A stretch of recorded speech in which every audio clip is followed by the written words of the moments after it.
Her ex came back with flowers, but her German shepherd growled before he even reached the porch. At 68, Clara Whitmore thought the worst day of her life was the one she signed away 41 years of marriage and drove home with nothing but an aging SUV and a German shepherd named Duke. The old house beneath the Appalachian ridge felt like a place people went to disappear. But months later, when a hidden discovery begins changing everything, the man who threw her away suddenly returns, and Duke reacts in a way Clara has never seen before. Have you ever ignored a warning about someone and wished you hadn't? Let me know in the comments. The rain had started before sunrise.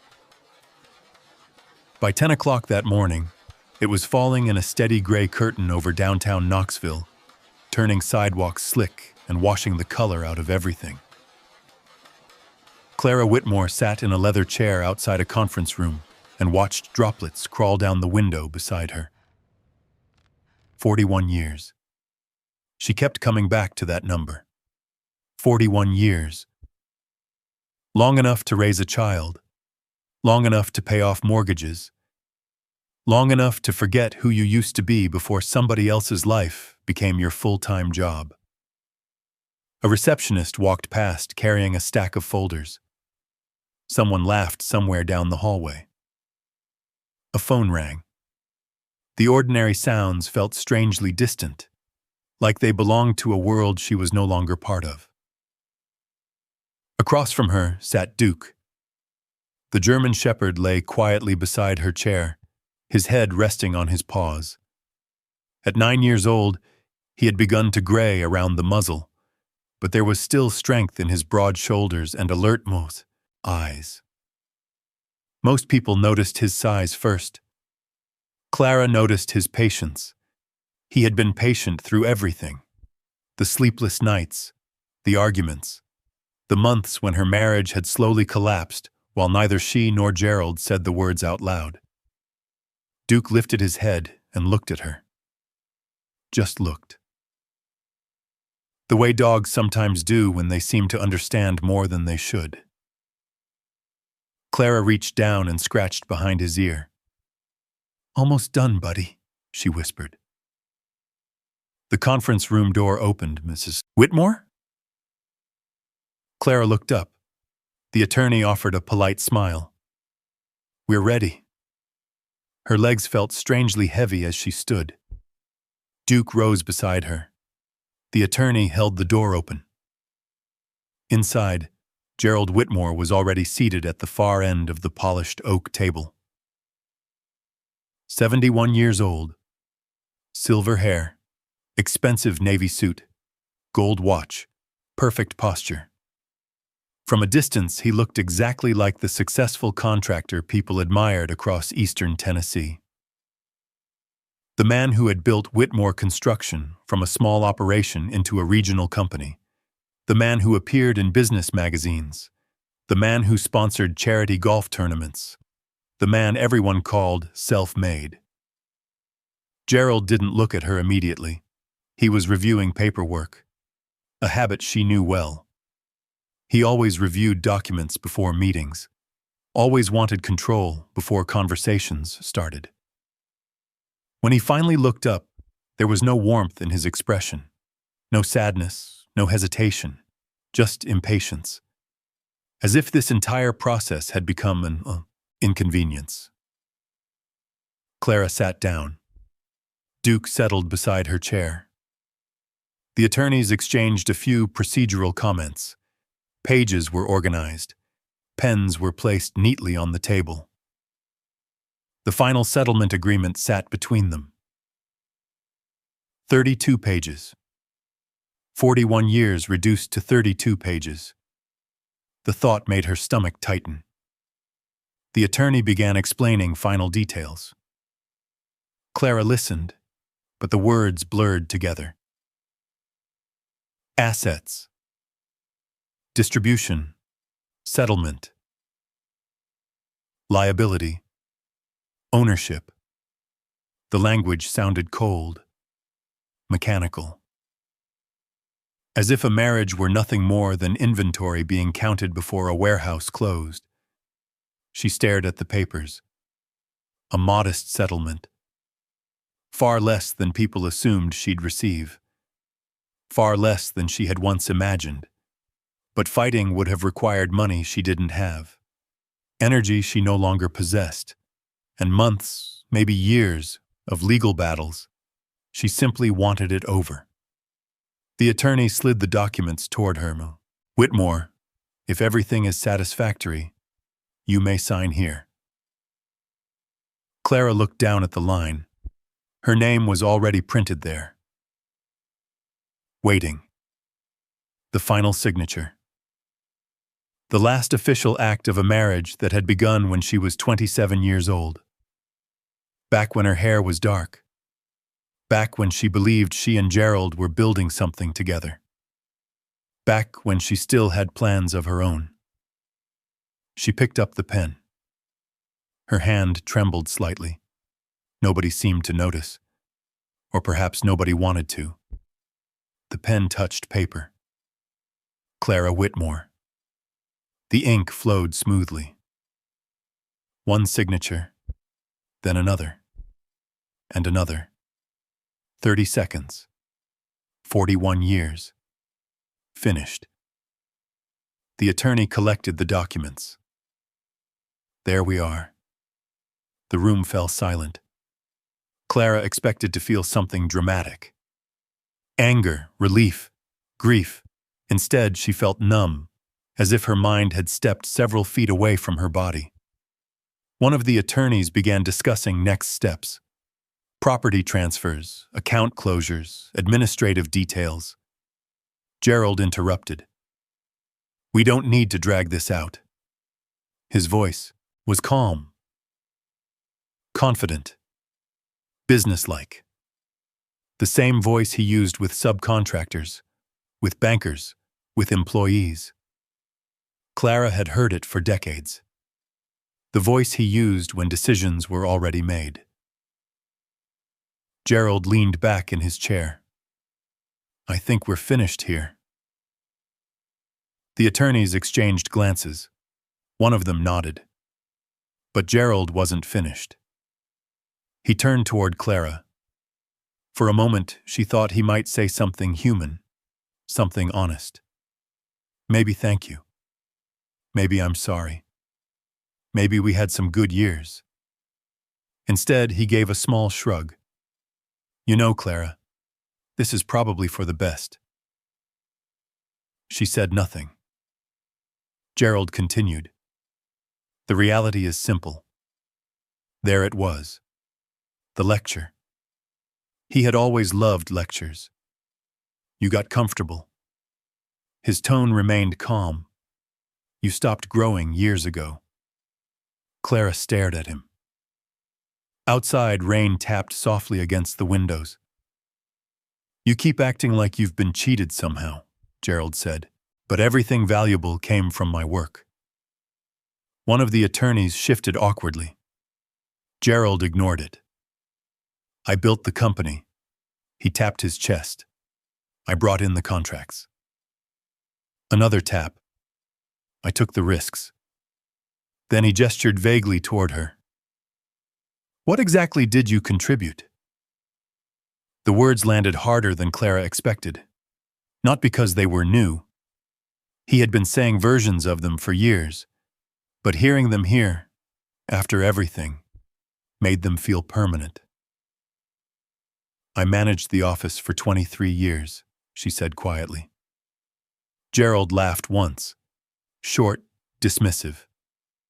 "You answered phones. I handled payroll. We could have hired someone. I managed vendor accounts. We could have hired someone. I kept the books before we had accountants. We could have hired someone." Every response came instantly, like he had rehearsed them. Maybe he had. Gerald folded his hands. "Let's be honest, I built the business." His eyes hardened, and I earned what came with it. The room felt smaller. Clara looked down at the table. For years, she had prepared tax documents, balanced invoices, scheduled projects, solved payroll mistakes, handled employee emergencies. She had spent evenings at the dining room table surrounded by receipts while Gerald slept upstairs. But none of those memories seemed to exist anymore. Not for him. Not here. Not in this room. The attorneys ended the meeting a few minutes later. Nobody knew what to say. Neither did Clara. She stood, picked up her purse, adjusted Duke's leash, and walked toward the door. Gerald didn't stop her. The hallway felt colder than before. The elevator ride felt endless. When the doors finally opened onto the parking garage, the smell of wet concrete rushed in. Rain echoed from somewhere beyond the structure. Duke walked close beside her. She reached her aging SUV, a vehicle Gerald had once mocked for being outdated. Now it was hers. One of the few things left that was. She loaded a cardboard box into the back seat. A few personal items, documents, photographs. Nothing impressive, nothing valuable, at least according to Gerald. She climbed behind the wheel. For a moment she simply sat there, listening to rain hit the roof. Then a shadow appeared beside her window. Gerald. Of course. He stood beneath a black umbrella, dry, perfectly composed. He tapped lightly on the glass. Clara lowered the window halfway. Rain drifted inside. Gerald glanced at the SUV, then at Duke, then back at her. You'll be back. The certainty in his voice was absolute, not cruel, not angry, worse, certain, as soon as reality catches up with you. Clara said nothing. You've got nowhere else to go. Rainwater ran down the umbrella's edge. You'll figure that out eventually. Still she said nothing. Gerald gave a small smile, the smile of a man who believed he understood exactly how the future would unfold. When you do, call me. Then he stepped back, turned, and walked away. Just like that. No goodbye. No apology. No acknowledgement of 41 years. Only certainty. Clara watched him disappear into the rain. Then she started the engine. The windshield wipers swept back and forth, slow, steady. The city blurred beyond the glass. Duke climbed forward and rested his head gently against her shoulder. For several seconds, she couldn't move, couldn't breathe properly, couldn't think. The realization arrived quietly, not like a lightning strike, more like a door opening somewhere deep inside her. For 41 years, she had been Gerald Whitmore's wife, his assistant, his bookkeeper, his organizer, his problem solver, his support system, his certainty. And now, she wasn't any of those things. The road ahead stretched into gray rain. And for the first time since she was a young woman, Clara Whitmore had absolutely no idea who she was. She pulled out of the parking garage and drove toward Briar Ridge, toward a house she hadn't lived in for decades, toward a future she couldn't imagine, toward a life she had never planned. The rain followed her all the way out of Knoxville. And Duke never took his eyes off her. For nearly an hour, Clara drove through sheets of gray water that blurred the highway into a tunnel of headlights and reflections. Tractor-trailers hissed past in clouds of spray. Wind rattled the aging SUV. The wipers struggled to keep pace. She drove mostly in silence. The radio remained off. For years, she had filled quiet moments with something. Music, news, phone calls, conversations about schedules and appointments and payroll reports. Now there was only the sound of rain, and the occasional sigh from Duke in the passenger seat. As the city disappeared behind her, the landscape slowly changed. Concrete gave way to rolling farmland. Farmhouses appeared between fields. Barns leaned against distant hills. The mountains emerged gradually through the mist, like old memories surfacing from deep water. By late afternoon, the rain had softened into a steady drizzle. The road narrowed. Traffic thinned. Cell service began to fade. Clara recognized certain curves before she realized she remembered them. She hadn't driven these roads in years. Not since her mother's funeral. Even then, she'd only stayed for a day. Gerald had been impatient to leave. There had always been some meeting, some client, some project that couldn't wait.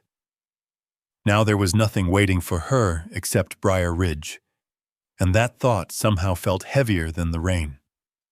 A faded wooden sign finally appeared beside the road. Briar Ridge population 327. The white paint had chipped away years ago. One corner leaned slightly. Someone had planted yellow wildflowers beneath it. Clara slowed as she passed. The small Appalachian community looked almost exactly as she remembered. A church steeple rose above a cluster of buildings. The volunteer fire station sat near the center of town. A general store occupied the same corner it had since her childhood. The creek still wound through the valley, swollen now from rain. Time had moved here, just slowly. The town wasn't dead. It simply refused to hurry. Clara drove through without stopping. The road climbed gently beyond the village. Dense forest closed around both sides. Tall oaks and maples formed a canopy overhead. Water dripped from leaves. Mist clung to the hillsides. Eventually, she reached a gravel lane nearly hidden by overgrown brush. Her hands tightened slightly on the steering wheel. This was it. Home. Or what used to be home. The tires crunched over gravel as she turned. Tall weeds brushed both sides of the vehicle. Small saplings had begun growing near the edges of the drive. No one had maintained the property in years, not since her mother died. The lane curved through trees before finally opening into a small clearing. And there it was, the house. Clara stopped the SUV. For several seconds, she simply stared. The place looked smaller than she remembered. Smaller. Older. Tired. The white paint had faded into a weathered gray. Part of the porch railing leaned noticeably to one side. Several shutters hung crooked. The flower beds her mother once tended were buried beneath weeds. Rainwater dripped steadily from the porch roof. A rusty wind chime moved gently in the breeze. Its soft metallic clinking carried across the yard. Clara felt a knot form in her throat. She had spent her entire drive imagining this moment. None of those versions matched reality. Duke stood up. His ears lifted. He looked through the windshield toward the house. Then he glanced at Clara. Waiting. As if asking what came next. "I guess this is us now," she said quietly. The words sounded strange. She opened the door. Cool mountain air rushed in immediately. It smelled of wet earth. Pine needles, moss, rain-soaked wood, the smell of the mountains she had grown up in, the smell she hadn't realized she missed. Duke jumped down first. His paws landed softly in the gravel. Immediately he began surveying the property. Not excited, not nervous. Methodical. Like a dog inspecting unfamiliar territory. Clara grabbed her purse and stepped out. The gravel shifted beneath her shoes. For a moment she simply stood there listening. No traffic, no sirens, no city noise, only birds. wind in trees, and water dripping from leaves. The silence felt enormous. She walked toward the porch. The boards creaked beneath her weight. The sound brought back memories so quickly they almost hurt. Summer evenings. Her father drinking coffee after work. Her mother shelling peas in a metal bowl. Fireflies blinking across the yard. A lifetime ago, the front door key still worked, though not easily. The lock resisted at first, then finally turned.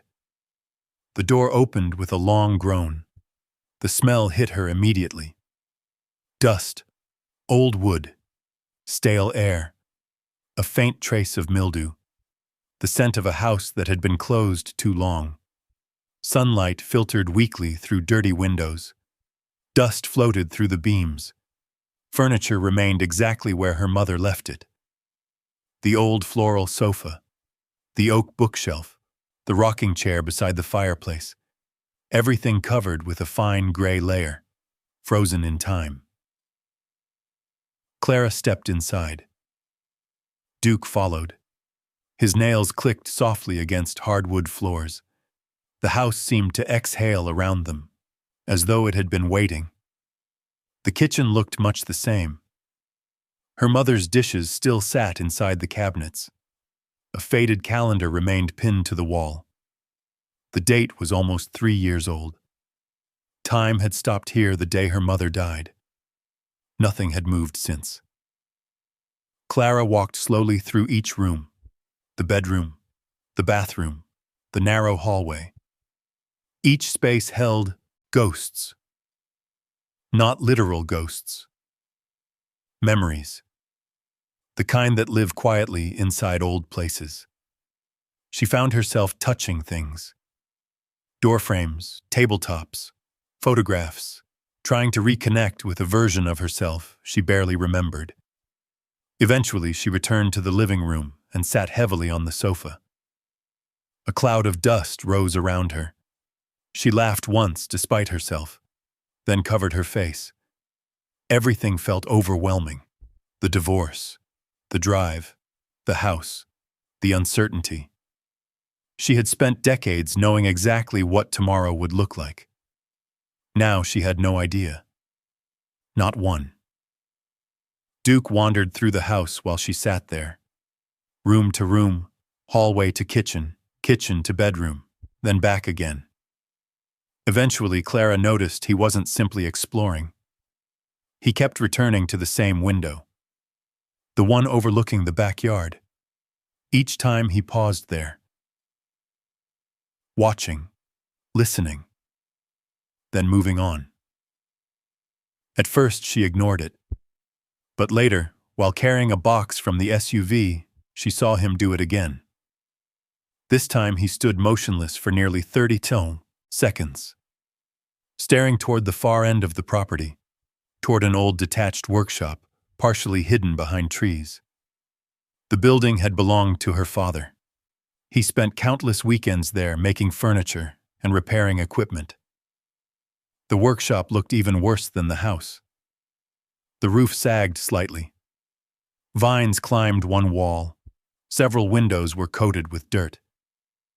Duke stared at it, then quietly walked away. Nothing dramatic, nothing alarming, just unusual. Probably smells like mice, Clara muttered. The explanation seemed reasonable. The building had been empty for years. By evening, she had unloaded only a fraction of her belongings. The rest remained packed inside the SUV. Her body ached. Her shoulders felt stiff. The emotional exhaustion was even worse. She found an old flashlight, made up a bed using fresh linens she discovered stored in a closet, then heated canned soup on the stove. Dinner, if it could be called that.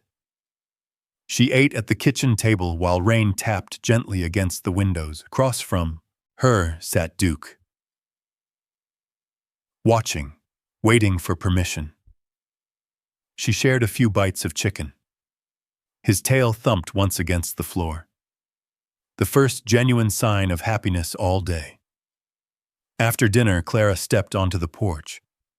Night had settled over the valley. Fog drifted between the trees. A single porch light illuminated the yard. Beyond that, darkness. Deep mountain darkness. The kind city people rarely experience. The workshop stood barely visible in the distance, a dark shape against darker woods. Duke stepped beside her. Again, his attention shifted toward the building. Again, he watched. Longer this time. Clara followed his gaze. Nothing moved. Nothing seemed unusual. Eventually, she rubbed his neck. "Tomorrow," she said. "We'll figure everything out tomorrow." Duke looked up at her briefly, then back toward the workshop. The old wind chime rang softly in the night air. Far away, a creek rushed through the valley. And standing there on the porch of a house she barely recognized anymore, Clara Whitmore felt the full weight of what had happened. The marriage was over. The life she had known was gone. The future remained uncertain, and yet there was no turning back. Only this old house beneath the ridge. The mountains. The silence. And a German shepherd who seemed far more interested in that forgotten workshop than she was. At least for now, but the first morning in Briar Ridge arrived quietly. No alarm clock, no phone vibrating on a nightstand, no schedule waiting on the kitchen counter. Clara woke just after dawn to the sound of rainwater dripping from the gutters and birds calling somewhere beyond the trees. For several seconds, she didn't know where she was. The unfamiliar ceiling above her looked strange in the pale morning light. Then memory returned. The divorce, the drive, the house, the empty future waiting outside the bedroom door. A heaviness settled over her chest. Not panic. Something quieter, something deeper. The realization that nobody was expecting anything from her today. That should have felt freeing. Instead, it felt unsettling. For over 40 years, every day had belonged to someone else. Gerald's appointments, Gerald's clients, Gerald's deadlines, Gerald's business.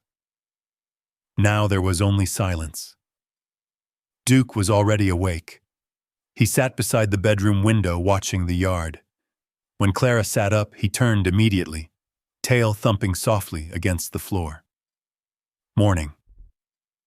The dog stretched and walked over. His warm head nudged her hand. Simple, steady, present. Clara smiled despite herself. At least one of us knows what we're doing. The kitchen greeted her with cold air and the smell of old wood. She made coffee using her mother's ancient percolator. The machine rattled and hissed exactly as it had when Clara was a teenager. The familiar sound filled the room. For a brief moment, she could almost imagine her parents sitting nearby. Her father reading the newspaper, her mother humming while preparing breakfast. The illusion vanished quickly. The house was still empty, but somehow it felt a little less lonely.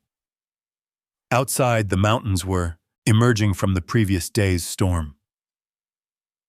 Mist drifted across the hillsides. Sunlight broke through gaps in the clouds. The wet forest sparkled. The beauty of it almost hurt, because she hadn't noticed beauty in a very long time. Not really. Life with Gerald had always been about movement. Projects, goals, problems. There was never time to simply sit and look at a mountain. After breakfast, Clara made a list. The roof needed inspection. The gutters needed cleaning. The porch railing required repair. Half the yard looked like it had surrendered to weeds years ago. The list grew quickly. By noon, she felt overwhelmed. By evening, she felt exhausted. By the third day, she wondered whether she'd made a terrible mistake. Simple tasks became enormous projects. The gutters were packed with leaves. Several fence posts had rotted underground. The shed door wouldn't close properly. The water heater made alarming noises. Money became a constant worry. Every repair had a price. Every problem demanded resources she wasn't sure she possessed. More than once, Clara sat at the kitchen table staring at her bank account. The settlement Gerald had dismissed as generous suddenly looked frighteningly small. She found herself calculating everything: groceries, gas, property taxes, insurance, unexpected repairs. The numbers never seemed reassuring. One afternoon, she drove into Briar Ridge to buy supplies.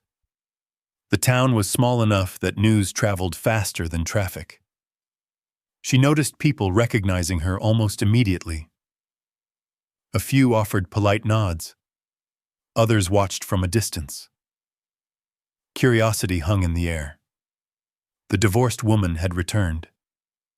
People didn't need to say it. She could feel it. At the general store, two older women lowered their voices when she walked past. A man near the register glanced her way twice. Nobody was rude. In some ways, that made it worse. Pity often wore a smile. Clara purchased paintbrushes, work gloves, and cleaning supplies. As she loaded everything into her SUV, she caught her reflection in the window. Gray hair, pulled back carelessly. Work clothes stained with dirt. Tired eyes. She barely recognized herself. The woman staring back looked older than 68. Much older. Back at the house, Duke seemed delighted whenever she returned. He greeted her as though she'd been gone for weeks.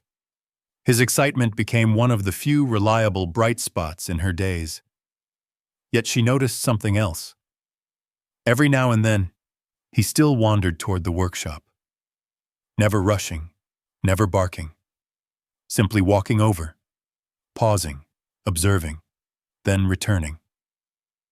The behavior remained strange, but harmless. At least that's what Clara assumed. A week passed, then another. The rhythm of mountain life slowly began settling around her. Mornings started with coffee on the porch. Afternoons disappeared into repairs. Evenings ended with aching muscles and early bedtimes. The work was relentless. Yet something unexpected happened.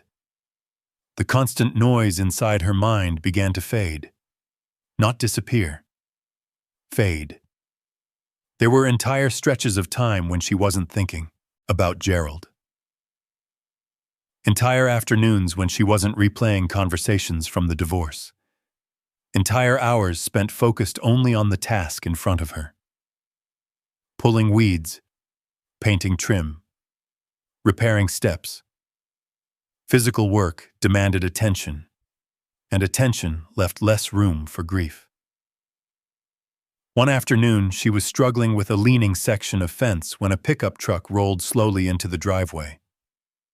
Clara straightened, wiping sweat from her forehead.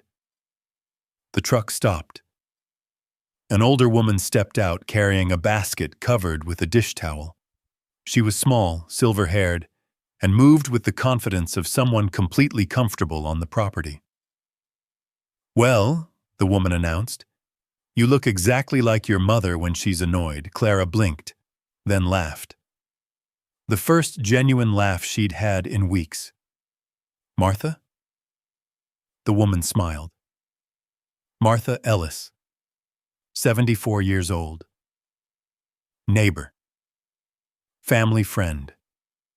Unofficial source of every piece of local information in Briar Ridge. "I was starting to wonder if you remembered me."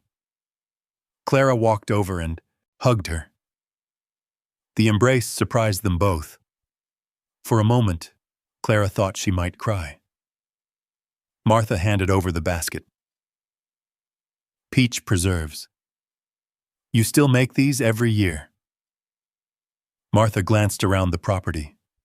"You've got your work cut out for you." No kidding. They sat on the porch for nearly an hour, talking, remembering, laughing about things Clara hadn't thought about in decades. Old teachers, school events, neighbors long gone. For the first time since arriving, Clara felt connected to something larger than her own problems. Before leaving, Martha squeezed her hand. "Your mother would have been glad you came home." Then she climbed back into her truck and drove away. The words lingered long after she disappeared. A few days later, another unexpected visitor arrived. This time it was a man. Tall, broad-shouldered, weathered face, gray beard, work boots covered in sawdust. He parked beside the road and studied the collapsing fence, then looked at Clara. "You planning to wrestle that thing into submission by yourself?" His tone carried quiet amusement. Clara smiled. "I've considered it." "How's that working out?" "Not well." The man laughed. Ben Holloway. The name was familiar. She remembered hearing it growing up.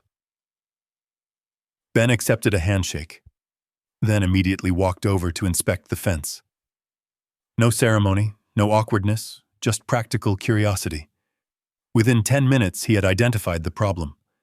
Within 30 minutes, he was helping her fix it. As they worked, Clara learned he was a woodworking craftsman and volunteer firefighter. Widowed nearly a decade earlier. Lifelong resident of Briar Ridge. The kind of person who seemed entirely comfortable with silence and surprisingly easy to talk to. Ben never asked about the divorce, never asked why she came back, never treated her like a tragedy. The absence of those questions felt like a gift. When the fence finally stood straight again, Clara thanked him. Ben shrugged. "Neighbors help neighbors." Then he nodded toward the workshop. "Your dad spent half his life in there. You knew him?" "Everybody knew Walter Whitmore." Ben smiled. He could build just about anything. His eyes lingered on the workshop for a moment. Then he climbed into his truck. "If you need help with repairs, just holler." And he was gone. That evening, Clara sat alone on the porch, eating a biscuit spread with Martha's peach preserves. The sun was setting behind the mountains. Orange light filtered through the trees. Duke stretched out beside her. The air smelled of pine and damp earth. Somewhere down the valley, a dog barked. Another answered. The sounds drifted across the hills. For the first time since arriving, Clara realized she wasn't dreading tomorrow. The thought surprised her. Life was still uncertain. Money remained a concern.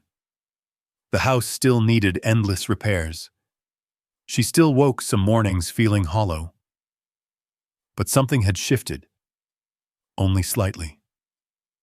Like a door opening a crack.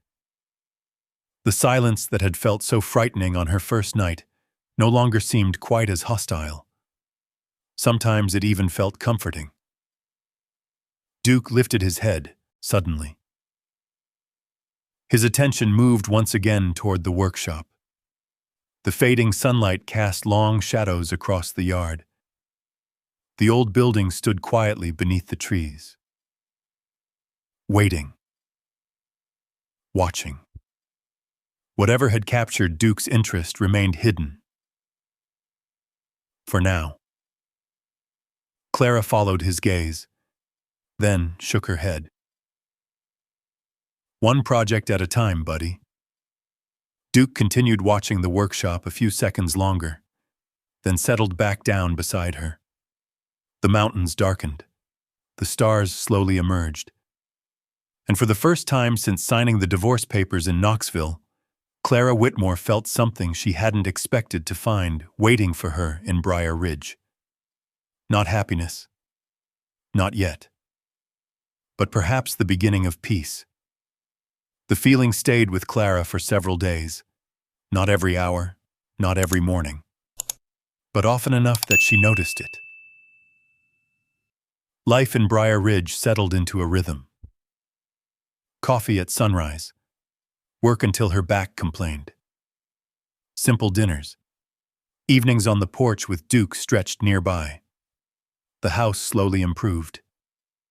A fresh coat of paint brightened the kitchen. The repaired fence stood straight against the hillside. The weeds no longer looked like they were winning. It wasn't much, but it was progress. One afternoon, while replacing a loose porch board, Clara noticed Duke sitting near the workshop again. Perfectly still, watching. The old building sat beneath a cluster of oak trees at the edge of the property. Its weathered siding had darkened with age. Vines crawled along one wall. A broken gutter hung crooked from the roofline. Nothing about it seemed unusual. Yet Duke kept returning. Not obsessively, not constantly, just often enough to make Clara curious. "You know something I don't you?" Duke glanced at her, then returned his attention to the building. Clara laughed softly. The dog offered no explanation. A week later, autumn began creeping into the valley. The mornings arrived colder, the evenings darker. Leaves started changing color high along the ridges. The weather forecast predicted a strong storm system moving through eastern Tennessee. By late afternoon, the sky looked bruised. Dark clouds rolled over the mountains. The wind picked up. Branches swayed overhead. By sunset, rain hammered the roof.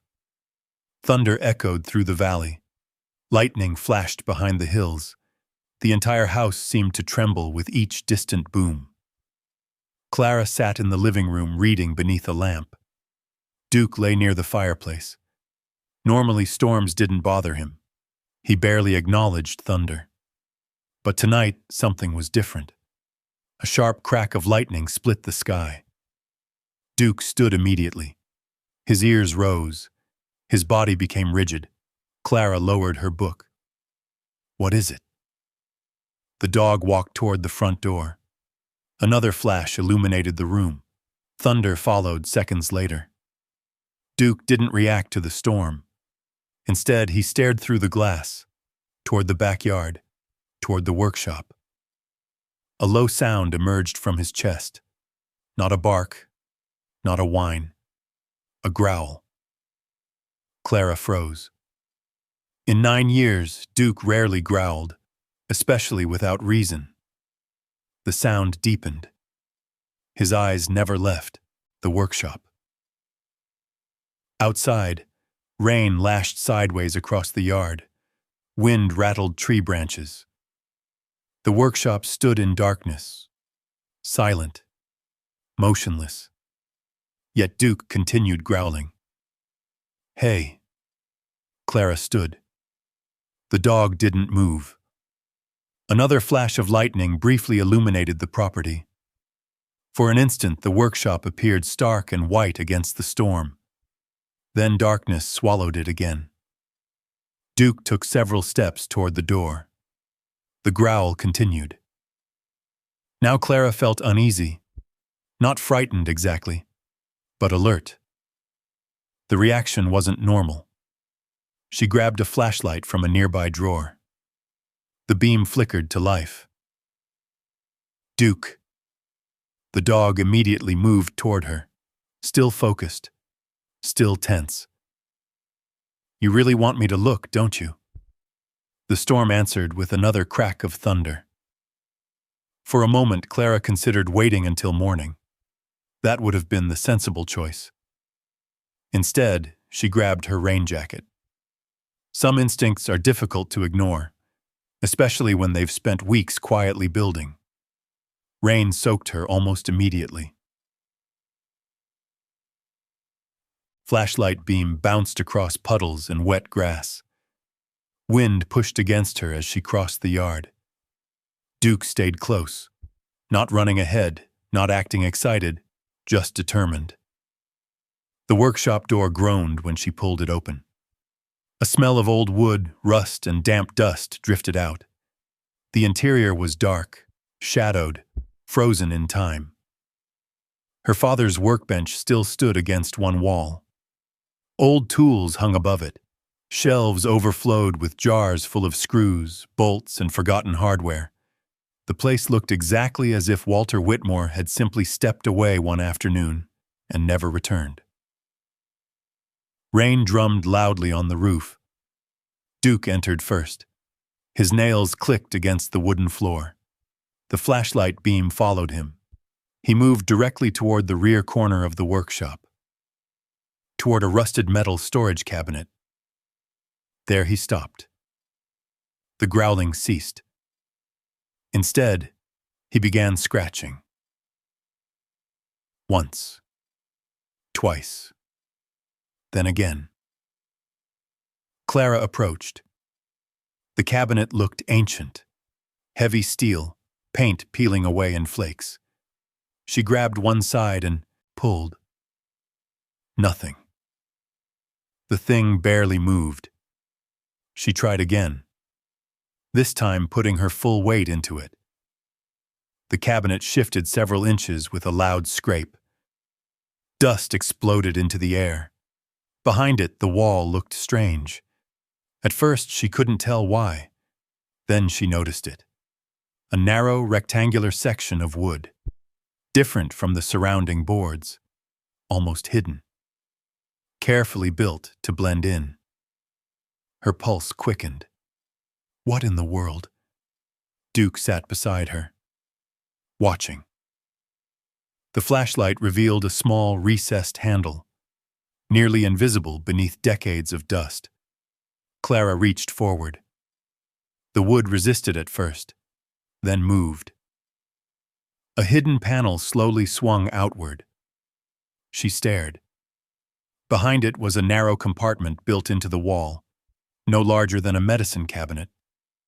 For several seconds, she simply looked. Rain hammered the roof.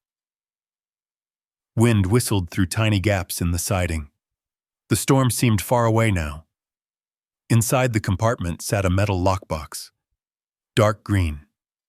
Rectangular. Old.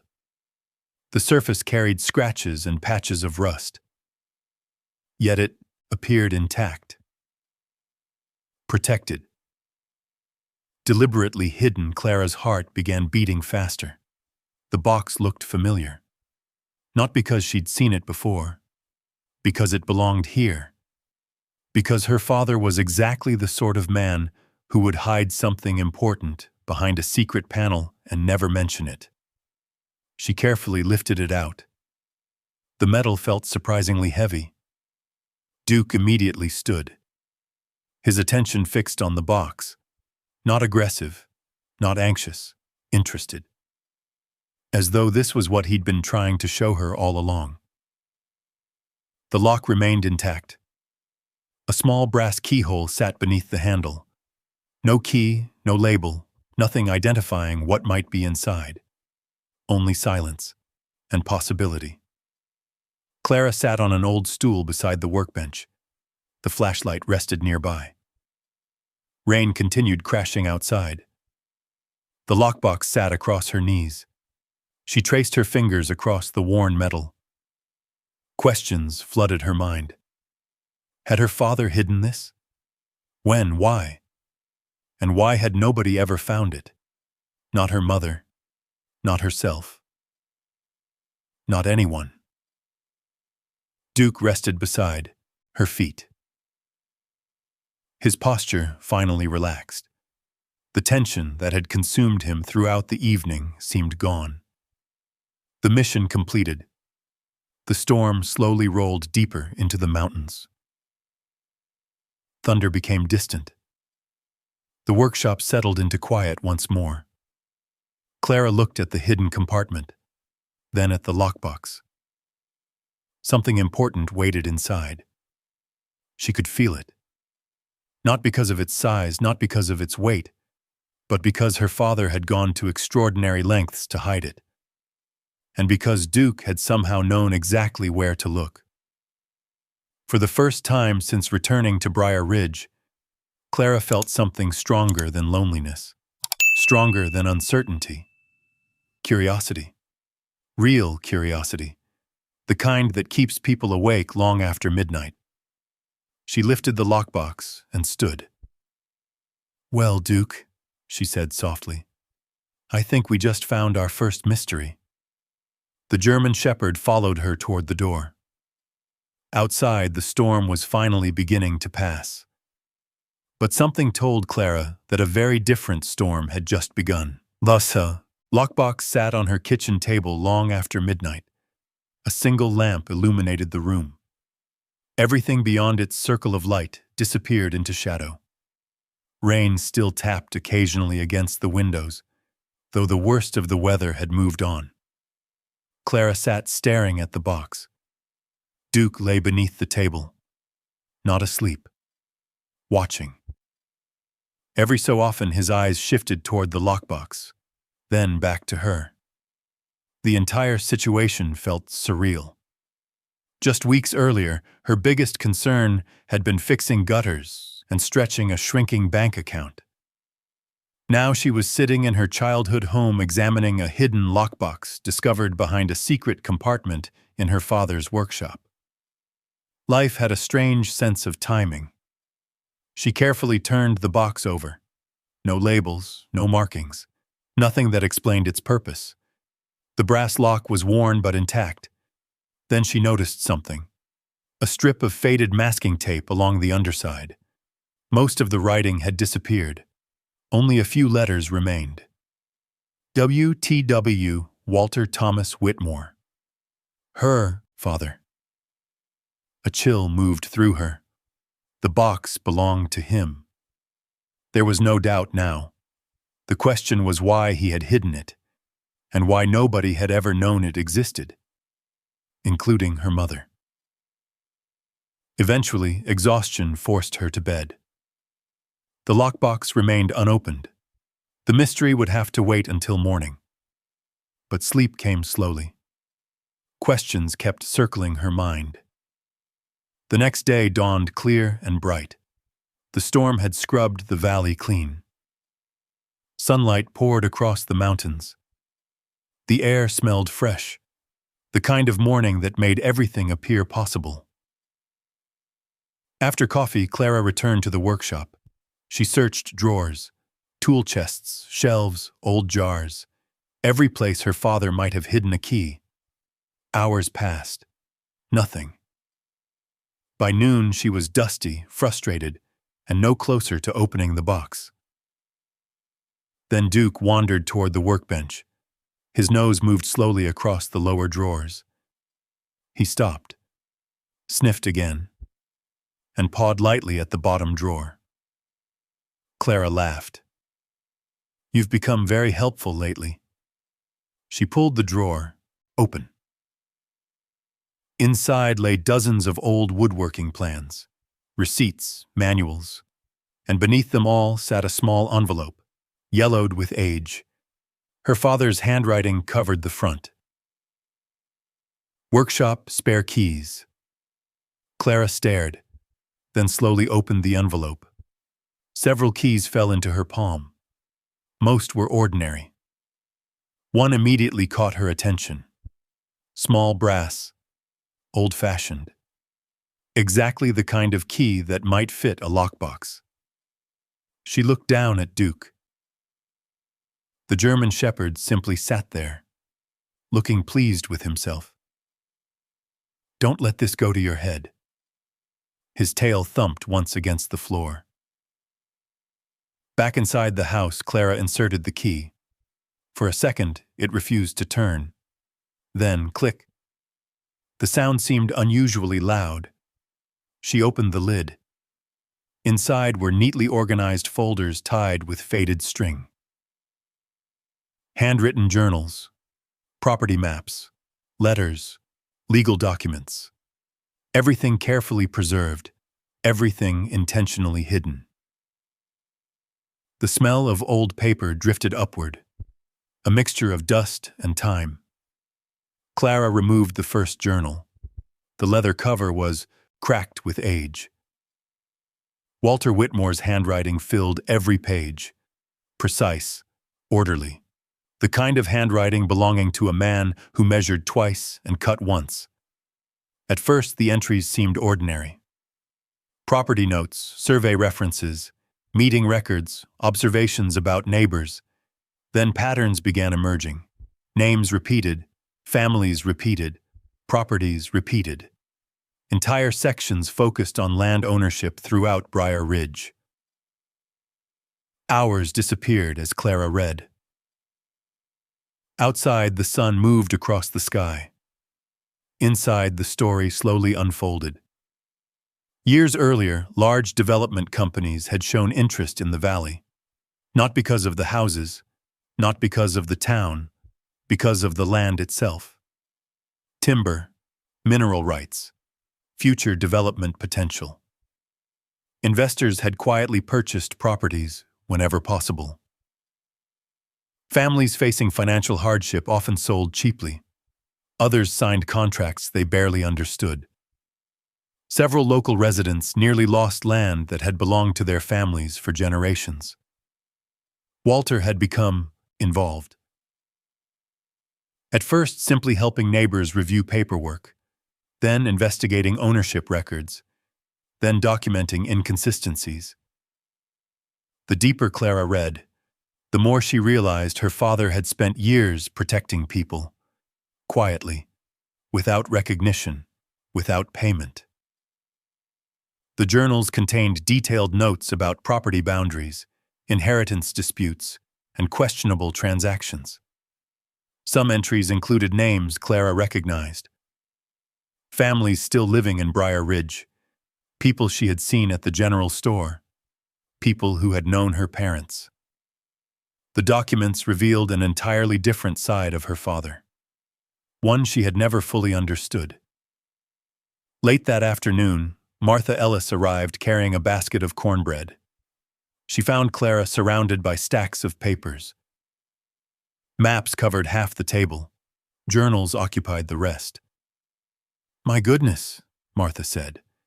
"What happened in here?" Clara explained. "At least the shortened version." Martha listened carefully. The older woman's expression slowly changed, from curiosity, surprise, then concern. "You found Walter's records?" "I think so." Martha sat down heavily. "Lord, you knew about this?" "Not exactly." Martha studied the maps. "But I knew your father spent years helping folks with land problems." "Why didn't he tell anyone?" "He wasn't the kind of man who talked much about what he was doing." Martha smiled softly. "Walter believed if you helped somebody, you helped them. You didn't make speeches about it afterward." Clara looked back at the journals. That sounded exactly like her father. Before leaving, Martha pointed toward one folder. "Read that one." "Why?" "Because I recognize the name written on it." The folder contained correspondence involving several neighboring properties.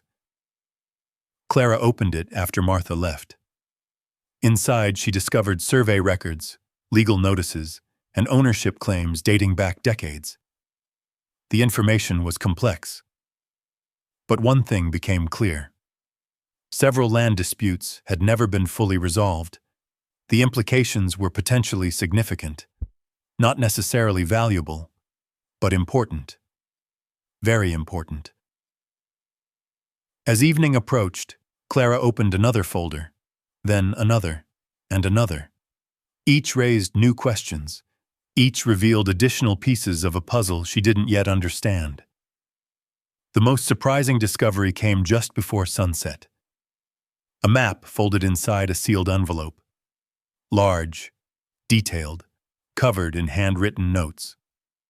Several properties were outlined in red ink, specific sections highlighted repeatedly. Along one edge, her father had written a single sentence. Ownership unresolved. Documentation incomplete. Investigate further. Clara stared at the words.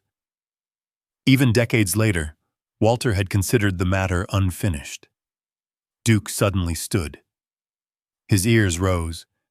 The movement startled her. The dog approached the table, carefully, deliberately. He sniffed the map, then sat beside it, watching, almost guarding. The behavior struck Clara as oddly familiar. Ever since opening the lockbox, Duke seemed unusually attentive whenever the documents appeared. Not nervous. Protective. As if he understood their importance. Of course he couldn't. Yet the feeling lingered anyway. The sun disappeared behind the mountains. Golden light filled the kitchen. The old house felt different now. Not because anything had changed physically, because something hidden had finally surfaced. For weeks, Clara had viewed the property as little more than a refuge, a place to survive after losing everything. Now she was beginning to suspect it contained unfinished stories, unfinished responsibilities, and perhaps unfinished truths. She, too, carefully organized the documents into neat stacks. One pile for journals, one for maps, one for correspondence. The work felt strangely familiar. For decades, she had managed records, balanced accounts, tracked information others ignored, skills Gerald had dismissed as insignificant. Yet sitting there among her father's papers, those same skills suddenly felt useful again. Necessary, even. The realization surprised her. Not enough to change everything. Not yet. But enough to make her wonder. Outside, evening settled across Briar Ridge. Crickets began singing. A cool breeze drifted through an open window. Duke remained beside the table, watching the papers. Watching her. The hidden compartment behind the workshop wall had contained far more than old documents. It had uncovered a part of her father she never truly knew, and whatever he had been protecting all those years ago, it wasn't finished. Not even close. That realization stayed with Clara for days. Every morning she carried a cup of coffee to the kitchen table and spread her father's documents across the surface. Maps, property records, survey notes, handwritten journals. The stacks seemed to grow larger every time she opened another folder. Outside, autumn settled deeper into Briar Ridge. The mountains blazed with color. Gold, orange, crimson. The valley looked as though someone had painted the trees by hand. Inside the house, Clara found herself becoming absorbed in work she never expected to enjoy. The more she read, the more patterns emerged. Names repeated. Property lines overlapped. Old ownership disputes connected to newer ones. What initially appeared confusing slowly began making sense.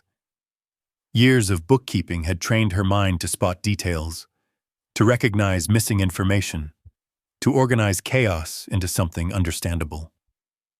For decades, she had used those skills behind the scenes, for Gerald, for his business, for his clients. Now she was using them for herself. One Tuesday morning, Martha Ellis arrived carrying a basket of apples. The older woman stepped into the kitchen and stopped. Documents covered nearly every available surface. "You look like a county clerk." Clara laughed. "I feel like one." Martha set the basket down. "What have you discovered?" Clara pointed toward a map. "See this property?" Martha leaned closer. "Belongs to the Carters." "Part of it does." "What do you mean?"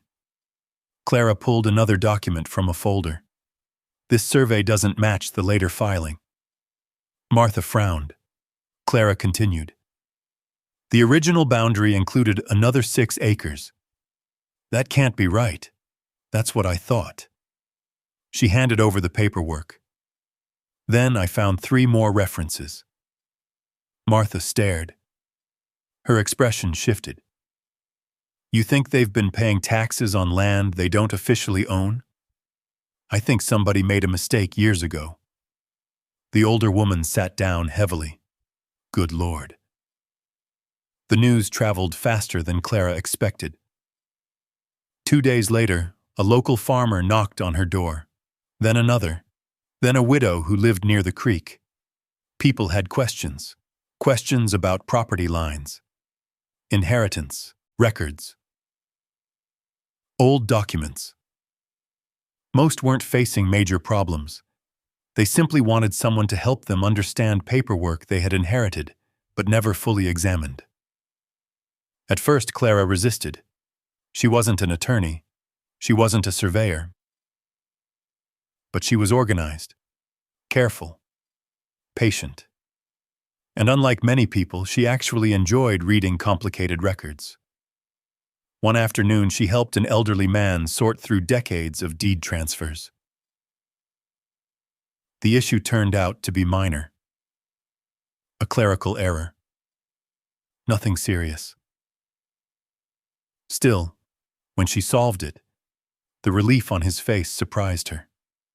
You've saved me weeks of headaches, he told her. It wasn't that much. Maybe not to you. He smiled, but it was to me. After he left, Clara stood alone on the porch thinking about those words. Nobody had thanked her like that in a very long time. Not for something she personally did. Not because she was Gerald's wife. Not because she was helping his business. Because of her own effort. Her own skill. The distinction felt small and enormous. Duke seemed to enjoy the increase in visitors. He greeted everyone politely, accepted ear scratches, collected compliments. The German Shepherd had become something of a local celebrity. People remembered him. Children waved when they saw him riding in Clara's SUV. Older residents often carried dog treats in their pockets. Duke accepted them with professional dignity. One afternoon, Ben Holloway stopped by carrying lumber. The porch needed repair. He claimed he happened to have extra materials. Clara strongly suspected he had purchased them specifically for her. Neither of them mentioned it. The two spent the afternoon replacing damaged boards. The work moved steadily. Hammer strikes echoed through the valley. Sawdust drifted through the sunlight. A cool breeze carried the scent of leaves and wood smoke. Ben worked quietly, comfortably. The kind of man who never seemed in a hurry to fill silence. Eventually, he nodded toward the house. Looks different. I hope that's a good thing. It is. He smiled. So do you. Clara looked away, the comment caught her off guard. Ben continued measuring boards. You looked lost when you got here. She laughed softly. That's because I was. Maybe. He adjusted a level. Not so much anymore. The conversation lingered in her thoughts long after he left. Not because it was romantic. It wasn't. At least not yet. Because someone had noticed a change she barely recognized herself.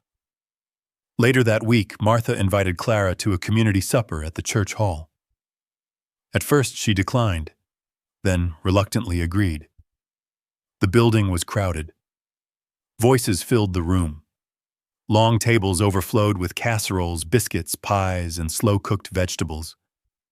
For a few minutes, Clara felt awkward, like an outsider attending someone else's gathering. Then people started approaching. Not with pity, not with curiosity about the divorce, with questions. Questions about property records, about old maps, about things she had been researching. One man introduced his sister. Another asked her opinion about a survey discrepancy. Someone else wanted help, understanding an inheritance notice. Clara spent nearly an hour answering questions. When she finally sat down, Martha grinned. "What? You realize people are coming to you for advice now?" Clara shook her head. "They just need help." "Exactly." Martha's smile widened. "And you're helping." The drive home felt different. The mountains were dark silhouettes against a star-filled sky. Duke rested in the passenger seat. The road wound gently through the valley. For the first time since arriving in Briar Ridge, Clara wasn't thinking about what she had lost. She was thinking about what she was doing. The distinction mattered. Weeks passed. The documents continued revealing connections between families, properties, and forgotten disputes. Nothing explosive, nothing dramatic. Just complicated stories that required patience to untangle. And Clara was good at untangling them. Very good. The realization came unexpectedly. One rainy afternoon, she sat at the kitchen table comparing property records. A legal description from 1987 conflicted with a later filing. Most people would have overlooked it. She didn't.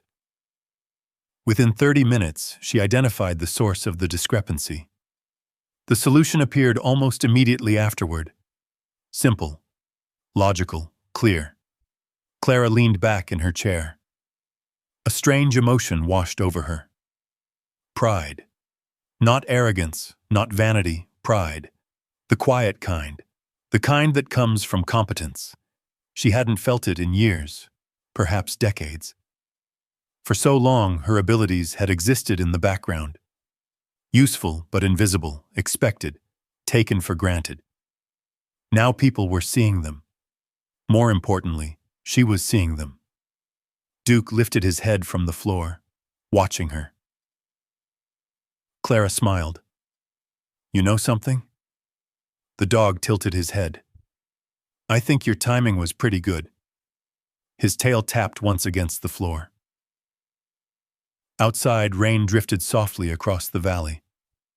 Inside, stacks of documents surrounded her. The old house no longer felt like a place she had retreated to after losing everything. It felt like headquarters. A place where work mattered. Where effort mattered. Where she mattered. For years, Gerald had measured value using one standard: money. Contracts, profits, business growth. Anything outside those categories barely registered. But sitting there among her father's papers, helping neighbors solve problems nobody else wanted to tackle, Clara began recognizing something she had overlooked for far too long. Not all worthwhile things appeared on a balance sheet. Not all contributions came with titles, and not every strength announced itself loudly. Some simply waited for the right moment to be noticed. As evening settled over Briar Ridge, Clara organized another stack of records. Duke slept beside the table. The house was warm. The mountains beyond the windows faded into darkness. And for the first time in decades, Clara Whitmore felt respected for something that belonged entirely to her. Not because of who she had married, not because of who she supported, because of who she was. Though neither she nor Duke realized it yet, the documents spread across that kitchen table were already beginning to attract attention far beyond Briar Ridge. Attention that would soon arrive from Knoxville and change everything. The call came on a Tuesday morning. Clara was standing on a stepladder cleaning the outside of the kitchen windows when her phone rang. The number was unfamiliar. Knoxville area code. For a moment, she considered letting it go to voicemail. Most unknown calls turned out to be advertisements or surveys. The phone continued ringing. Duke lifted his head from the porch, watching her. With a sigh, Clara climbed down and answered. "Hello." A man's voice responded. "Mrs. Clara Whitmore? Yes, my name is Ethan Price. I work with the Knox County Land Records Review Division." Clara frowned. The title sounded official enough to make her immediately cautious. "Is there a problem?" "Actually, I was hoping to ask you a few questions." The concern in her stomach deepened. She walked slowly toward the porch swing. Duke followed. "I'll do my best." There was a brief pause. Then Ethan spoke carefully. Recently, several historic property records were flagged during a regional records digitization project. Clara sat down. The explanation meant very little to her. At least not yet. Ethan continued. Some of those records reference land ownership issues connected to Briar Ridge. Now she paid closer attention. And your father's name appears repeatedly. Clara stared across the yard. The mountains stood bright beneath a cloudless autumn sky.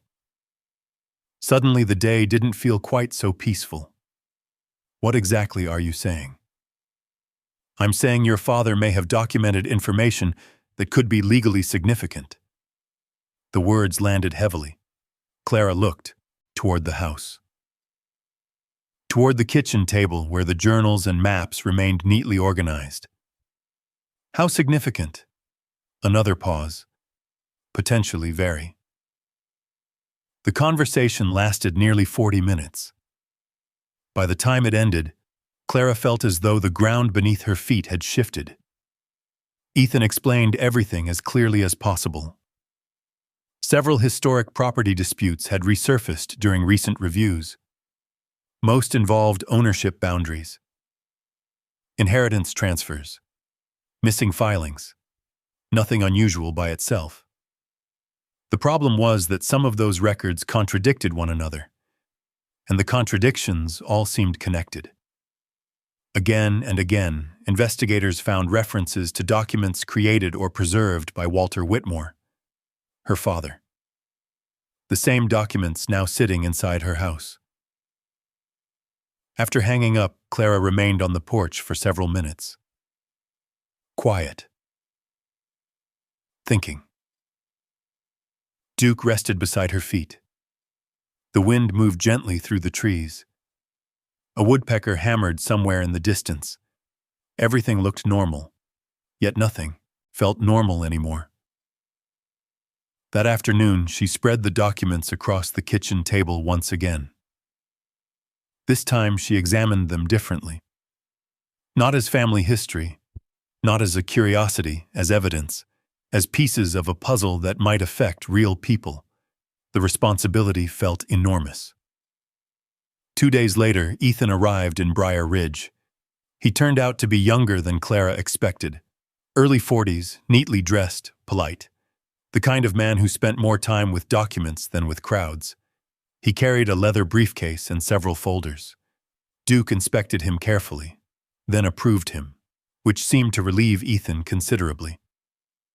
"I've heard about him," Ethan said, while cautiously scratching behind Duke's ears. "Good things, I hope. Mostly that he runs this property." Clara laughed. "That's not entirely inaccurate." They spent nearly the entire afternoon reviewing records. Maps covered the dining table. Journal entries were compared against county filings. Old surveys were matched against modern boundaries. The deeper they dug, the more troubling the picture became. Several properties appeared to have been protected from questionable acquisition efforts decades earlier. Families who should have lost land somehow retained ownership. Missing documents had mysteriously reappeared at critical moments. Errors that might have benefited outside investors had been corrected before final approval. Again and again, Walter Whitmore's notes appeared nearby. Never publicly, never prominently. Always in the background, quietly documenting, quietly preserving, quietly protecting. Ethan finally leaned back in his chair. I think your father knew exactly what was happening. Clara looked up. What do you mean? I think he realized certain people were trying to take advantage of record discrepancies. The room fell silent.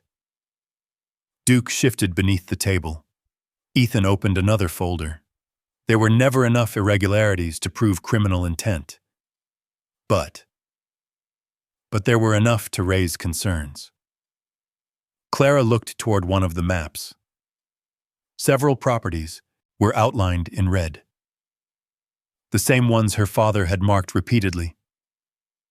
What happened to those investors? Ethan's expression tightened. Most disappeared years ago. And the land? That's where things get interesting. He pulled another document from his briefcase. The paper looked newer than the others. Recent. Official. This came from a review conducted last year. Clara studied it. At first, the information meant nothing. Then she noticed a familiar name. Her heartbeat quickened. Whitmore Development Holdings. For several seconds, she simply stared. The words felt unreal. Ethan. He nodded slowly. Yes. Her mouth suddenly felt dry. Whitmore Development Holdings. One of Gerald's investment groups, not his primary company, but one she recognized immediately. Gerald had mentioned it years earlier. A side venture, a collection of investors focused on property acquisitions. Clara looked up. There has to be some mistake. Maybe. But Ethan didn't sound convinced. The document showed recent inquiries involving land interests, connected to several properties referenced in Walter's records. The same properties, the same unresolved claims, the same boundaries. The coincidence felt impossible. Yet there it was, printed clearly in black and white. Clara stared out the window. The mountains suddenly seemed very far away. Her thoughts drifted toward Gerald. She hadn't spoken to him since the divorce. Not once. Months had passed. Nearly a year. Silence. Complete silence, which made something else suddenly stand out. 3 weeks earlier, he had called, briefly, unexpectedly. The conversation lasted less than 5 minutes. He claimed he was simply checking in, seeing how she was doing. At the time, it seemed strange. Now it felt different. Much different. Ethan noticed her expression. What is it? Clara hesitated, then explained. The phone call, the sudden interest, the timing. Ethan listened carefully. When she finished, he sat quietly for several moments. Finally, he said, Maybe it's nothing. Neither of them believed it. That evening, Ethan left with Fasen, copies of several documents. Promises to continue researching. And more questions than answers. After his truck disappeared down the road, Clara remained standing on the porch. The sun was setting. Long shadows stretched across the valley. Leaves drifted from nearby trees. Everything felt calm, beautiful. Yet beneath the beauty, tension had begun quietly growing. Duke sat beside her, watching the driveway, watching the road, watching everything. Later that night, Clara called Martha, then Ben. Not because she needed solutions, because she needed to hear familiar voices. Martha arrived first, carrying pie. As always. Ben followed shortly afterward. Together they sat around the kitchen table reviewing maps, listening, thinking.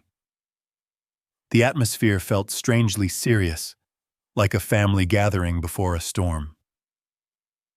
Ben studied one of the highlighted properties. "You really think Gerald's connected to this?" "I don't know." The answer frustrated Clara. Because it was true. She didn't know. Martha folded her arms. "When was the last time? He contacted you before that phone call?" Clara thought about it. The answer surprised her. Months. Exactly. Nobody spoke for a moment. The silence said enough. Eventually, Ben pointed toward one of the journals. "Your father spent years protecting these families." Clara nodded. "He did." Then maybe that's what matters right now. Perhaps he was right. But the coincidence continued bothering her. The timing, the phone call, the investment group, the records. Too many pieces seemed to be moving at once. After Martha and Ben left, Clara sat alone in the kitchen. The documents surrounded her once again. Outside, darkness settled over Briar Ridge. Inside, the old house felt smaller, more fragile, as though it understood important things were happening. Duke walked over and rested his head against her knee. She smiled faintly. "You're worried too, aren't you?" His tail moved once. Slowly. The German shepherd had no answers. Neither did she. But one thing had become impossible to ignore. Her father's hidden records were larger than she originally believed. Far larger. And somehow, somewhere beyond the mountains, Gerald Whitmore's name had begun appearing around the edges of the same story. For the first time since the divorce, Clara found herself thinking about him again. Not with sadness, not with longing, with suspicion. And deep down, she couldn't shake the feeling that the silence between them wasn't going to last much longer. Winter arrived early in Briar Ridge.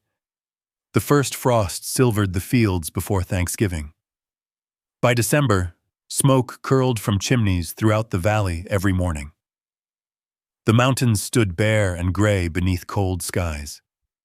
Life settled into a quieter rhythm. Clara continued helping neighbors sort through records and property questions. The kitchen table remained covered with maps and folders more often than not. Ethan called regularly with updates. Most of the conversations raised new questions rather than answering old ones. The unresolved ownership claims appeared more complicated than anyone initially realized. Meanwhile, Gerald remained absent. No calls, no letters, no surprise visits. Nothing. Yet his shadow lingered. Every time another document surfaced bearing the name of one of his investment groups, Clara felt the same uneasy sensation, like hearing distant thunder beyond the mountains. Not close enough to be dangerous. Not yet. But approaching. One Saturday afternoon, Ben helped her install new handrails along the porch steps. The old ones had finally become unsafe. The work took most of the day. By sunset, both of them were tired and covered in sawdust. Duke supervised from nearby, occasionally wandering the yard, occasionally inspecting their work, mostly enjoying the attention. Ben stood back and admired the finished railing. "That ought to last longer than either of us." Clara laughed. "That's encouraging. I'm a practical optimist." They sat on the porch afterward drinking coffee from thermoses while the valley darkened. The conversation flowed easily, comfortably. No pressure. No expectations. Just two people sharing the end of a long day. Clara found herself looking forward to moments like these. Not because Ben filled some empty space, because he never demanded she become someone else. Around him, she simply felt like Clara. Nothing more complicated than that.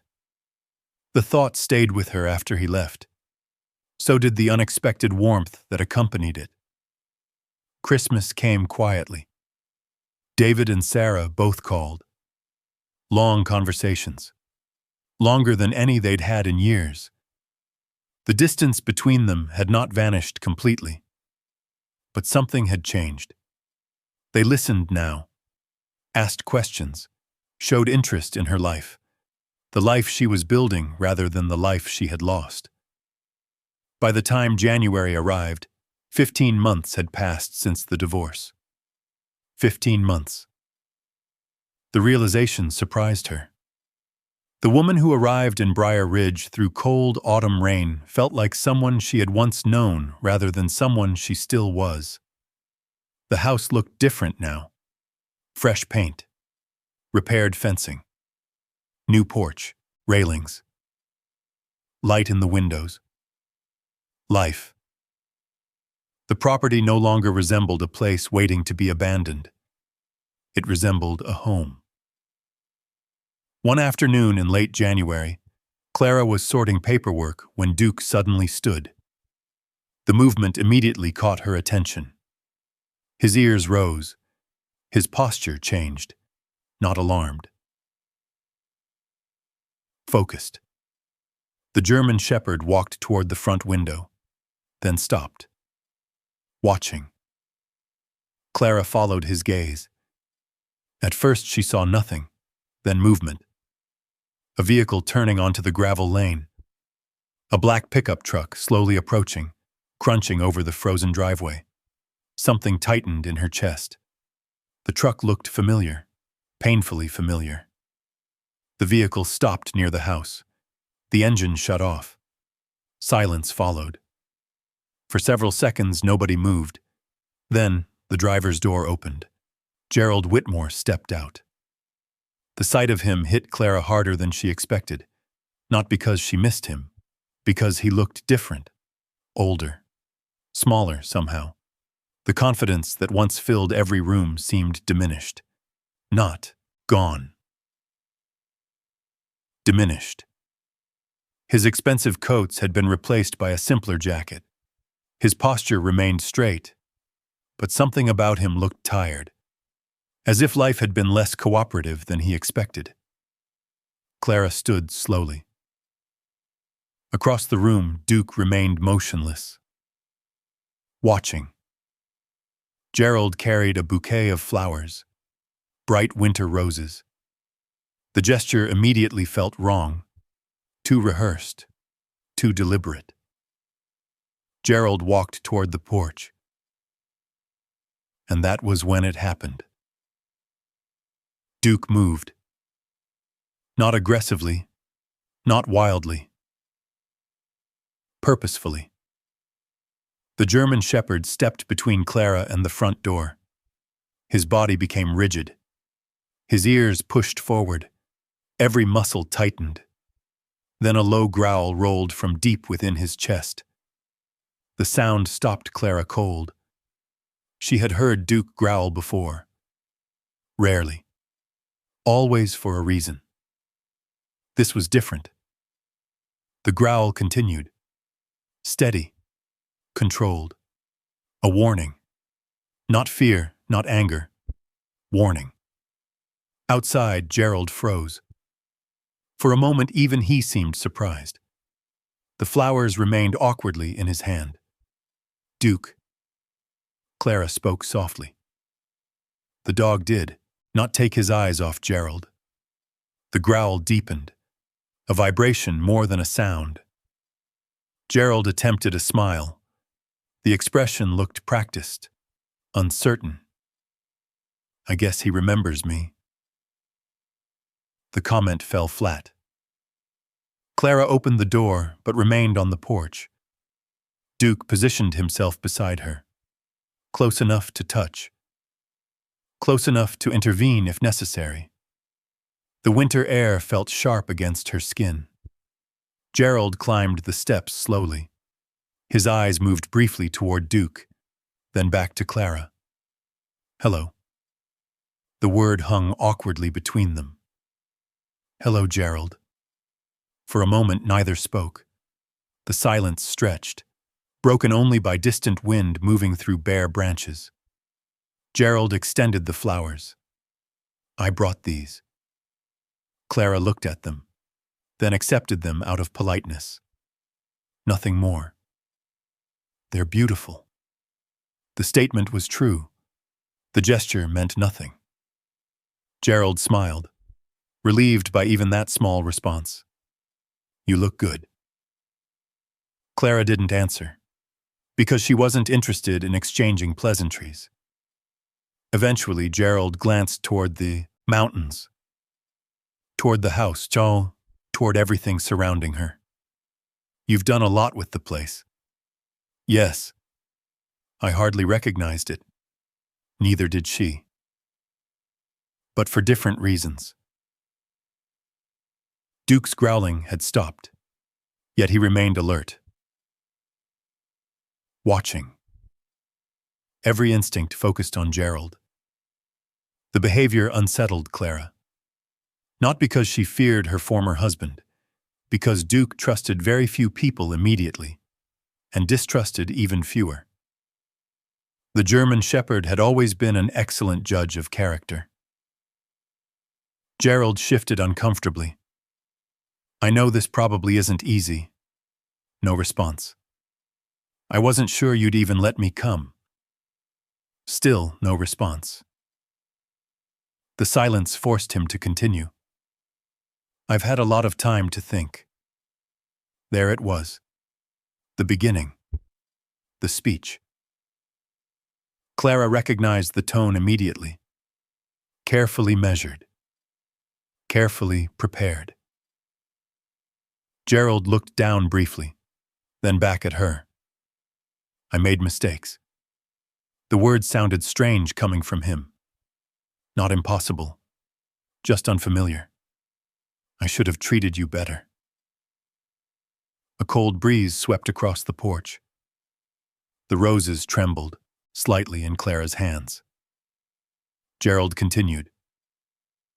"The divorce, everything that happened." He paused, searching for the right words. "I handled it badly." Handled. The choice of wording struck her immediately, as though the end of 41 years of marriage had been a scheduling error, not a wound, not a betrayal. A management problem. Duke remained perfectly still, watching, listening. Gerald leaned forward slightly. "I miss you, Clara." The sentence arrived exactly when she expected it. No surprise, no emotional impact, only observation, like hearing lines from a script she'd already read. "You miss me?" "Yes." Gerald nodded quickly. "I miss our life." There. That word. Our. Something about it felt dishonest. Clara couldn't explain why. Yet the feeling settled heavily inside her. Gerald kept talking. About memories, about shared history, about regrets. The longer he spoke, the more polished the conversation became, almost too polished. Every phrase sounded carefully selected.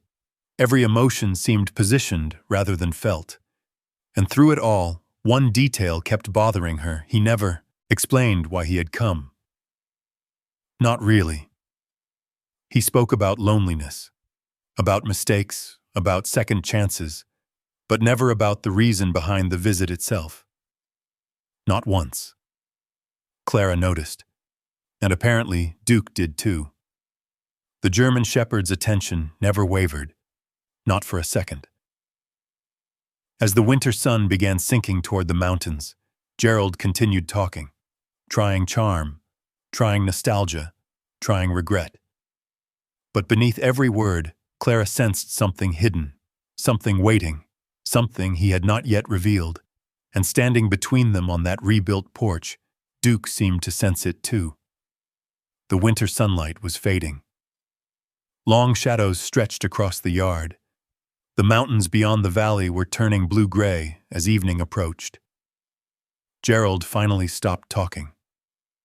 For nearly 20 minutes, he had moved from memory to memory, apology to apology, carefully selecting stories from the past. Stories about vacations, about birthdays, about raising David and Sarah, about the early years when life had seemed simpler. Somehow, every memory felt polished, edited, prepared, like a salesman presenting only the parts of a product he wanted customers to see. Clara listened quietly. The longer she listened, the clearer something became. Gerald wasn't here because he missed her. At least not in the way he claimed. He missed something. But it wasn't her. Not really. Duke remained beside her. Alert. Still. Watching every movement Gerald made. Finally, Clara spoke. "What do you want?" The question landed harder than she intended. Gerald blinked. "What do you mean?" "I mean exactly what I asked." The cold air seemed to sharpen every word. "What do you want?" For the first time since arriving, Gerald looked uncomfortable. The confidence he had been carefully maintaining slipped slightly. "I told you." "No." Clara shook her head. "You told me stories." A long silence followed. Wind moved through the trees. Somewhere down the valley, a dog barked. Then everything became quiet again. Gerald forced a smile. "I came because I miss you." Clara looked directly into his eyes. The same eyes she had spent 41 years learning to read. The same eyes that used to glance away whenever he wasn't telling the whole truth. Those eyes were looking away now. Not dramatically, not obviously, just enough. And suddenly, everything Ethan had shown her came rushing back.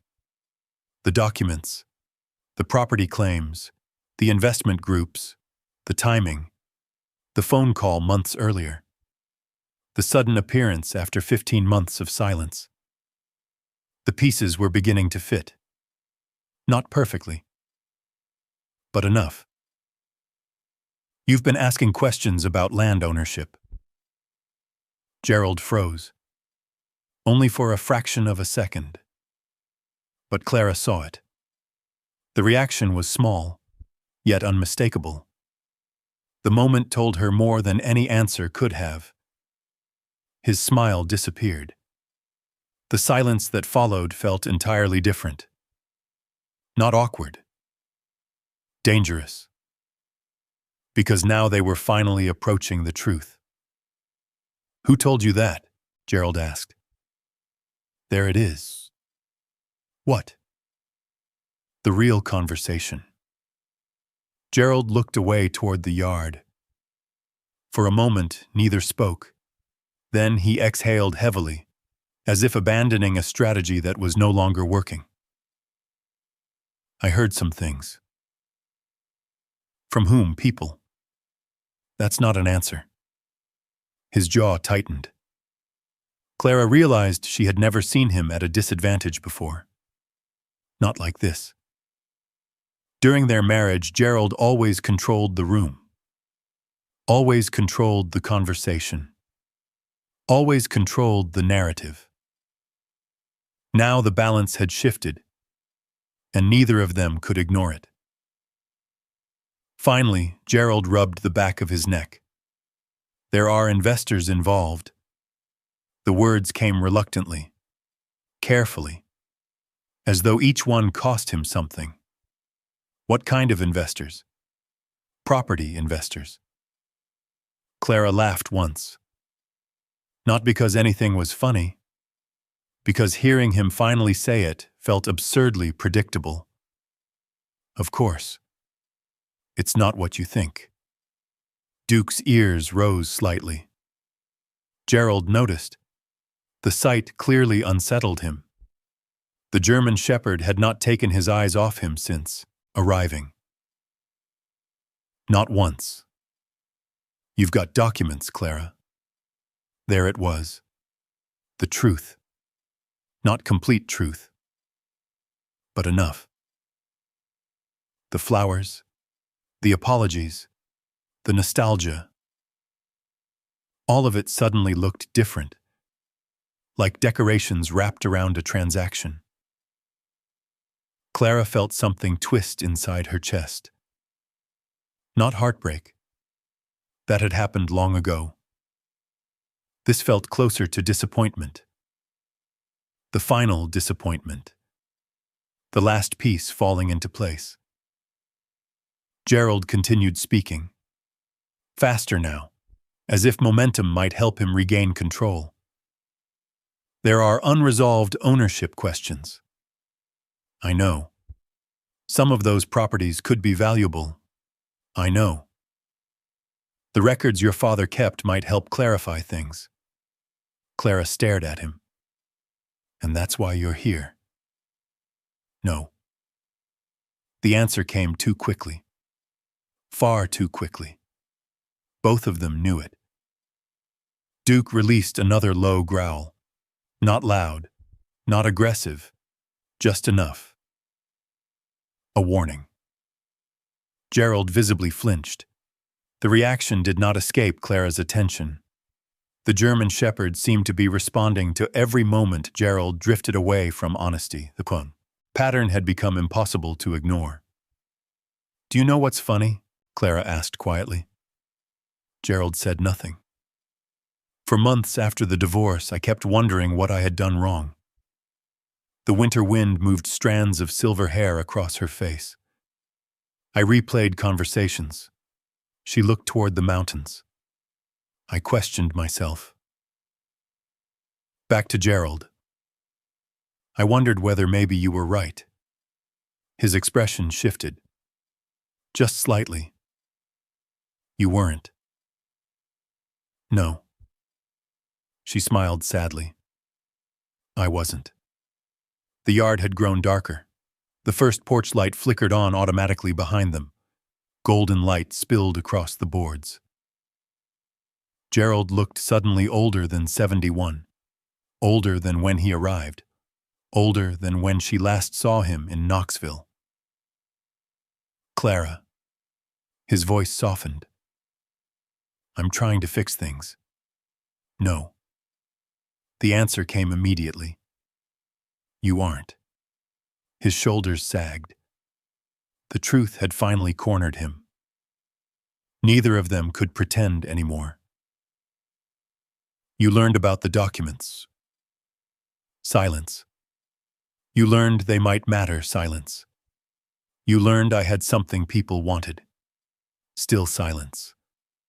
Clara nodded. The confirmation was complete. No admission necessary. I think you came here expecting to find the same woman who left Knoxville. Gerald looked away. And that was answer enough. The same woman. The woman who doubted herself. The woman who apologized first. The woman who believed every criticism. The woman who spent decades making life easier for everyone except herself. That woman had existed. Once. But not anymore. Duke moved closer. His shoulder brushed gently against Clara's leg. A simple gesture. Steady. Protective. Gerald noticed. So that's it? His voice carried frustration now. Not sadness. Not regret. Frustration. You're just shutting me out? The question almost made her smile. For years he had dismissed her concerns, ignored her feelings, ended conversations whenever they became inconvenient. Now he was experiencing a fraction of the same thing. And he hated it. I'm not shutting you out. She met his eyes. I'm seeing you clearly. The words landed harder than anger ever could. Gerald looked genuinely wounded. Not because she had insulted him, because she had understood him completely. The realization hung between them. Heavy. Final. After several moments, he stood. The flowers still sat forgotten beside the porch chair. Neither of them bothered picking them up.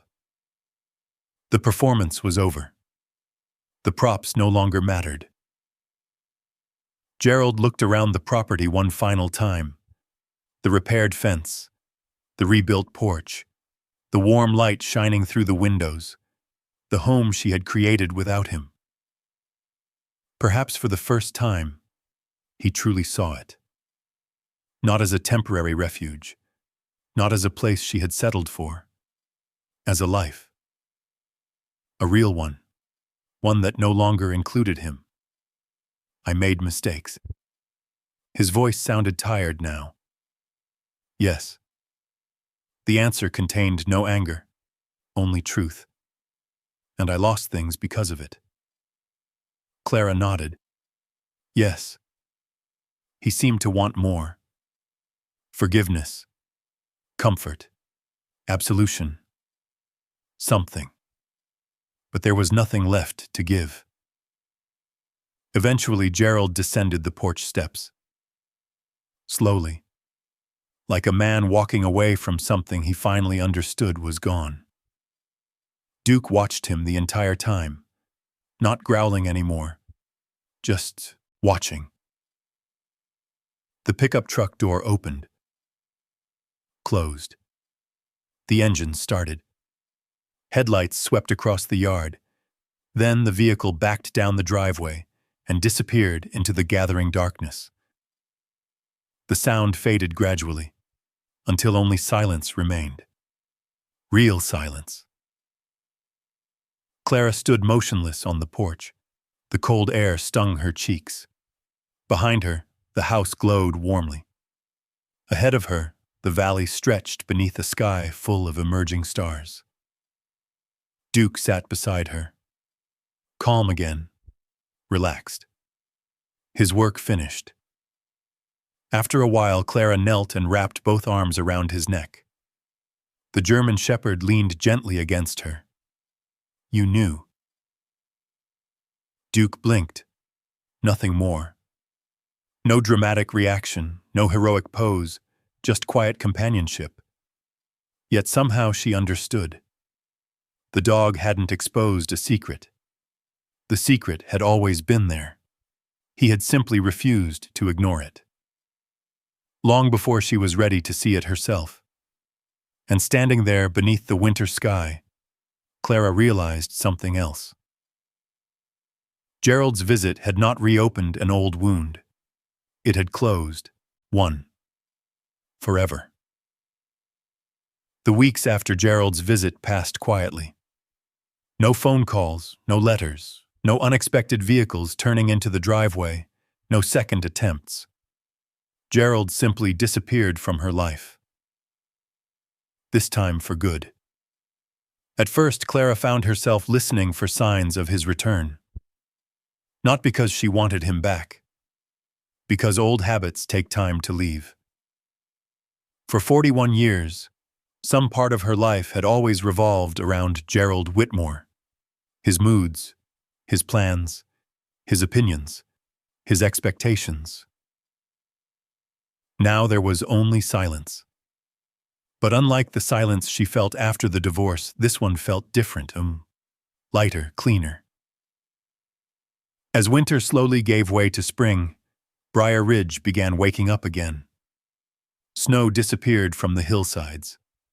Creeks swelled with runoff. Wildflowers emerged beside the roads. The mountains shifted from gray to green. Life returned everywhere, including inside Clara. The records continued occupying much of her time. Ethan visited frequently over the following months. Each trip revealed new pieces of the story Walter Whitmore had quietly preserved. The documents didn't uncover hidden fortunes. They uncovered something more important. Protection. Proof. History. evidence that allowed several local families to secure ownership rights that had remained uncertain for decades. One by one, old questions found answers. One by one, families gained clarity. The process was slow, complicated, occasionally frustrating. But it worked. And throughout it all, Clara remained at the center. Not because she wanted attention, because she knew the records better than anyone else. By early summer, conversations had expanded beyond individual properties. The town began discussing something larger, a way to permanently protect vulnerable land from future ownership confusion, a way to preserve local control, a way to ensure future generations wouldn't face the same problems. The idea eventually became a community land trust. The project started small. A few meetings in the church basement, coffee, fold-out chairs, stacks of paperwork, yet the momentum grew quickly. Families participated, local officials contributed, neighbors volunteered. And every time someone asked how the effort began, the answer always traced back to the same hidden compartment behind a workshop wall. Back to Walter Whitmore and a German shepherd who refused to stop paying attention. By late summer, the trust became official. The day the final documents were signed, nearly half the town gathered outside the community center. Children ran through the grass. Neighbors shared homemade desserts. People laughed, talked, celebrated. Martha Ellis stood beside Clara holding a paper plate piled with pie. "You realize your father would never believe all this fuss." Clara smiled. "You're probably right. He'd hide under a table before sitting through a ceremony." That part was definitely true. Nearby, Ethan was speaking with several county representatives. Ben was helping set up folding tables. Duke wandered among the crowd collecting attention and compliments from everyone he encountered. Several children followed him like a furry parade. The German shepherd accepted the responsibility graciously.